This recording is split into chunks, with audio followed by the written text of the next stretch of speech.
এখন জিয়ানোর সময় আমাদের নেই। দূর আকাশে শকুনেরা তাকিয়ে আছে আমার সোনার লাল সবুজের দিকে।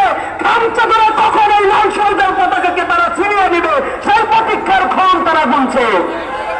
নির্লিপ্ততা আর বসে থাকা আমাদেরকে আবার ফাঁসিবাদের দিকে নিয়ে যেতে পারে। জেগে ওঠার সময় এখন।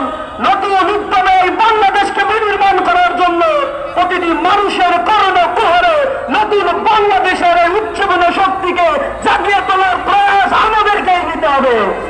সংগ্রামী বন্ধুগণ, আমরা একটি বছর পার করেছি। আমরা দুঃখভারাক্রান্ত ভাবে বলছি, আমাদের এই চেতনা যে চেতনা নিয়ে মানুষের রাস্তায় নেমে এসেছিল, জুলাইয়ের সেই চেতনার শতভাগ বাস্তবায়নের ক্ষেত্রে আমরা সরকার এবং রাজনৈতিক দলগুলোর ক্ষেত্রে অনেক পরিবেশে আমরা লক্ষ্য করছি। আমরা দেখেছি একটি বছর পার হয়েছে, জুলাই সনদ এখনো দেওয়া হয় নাই।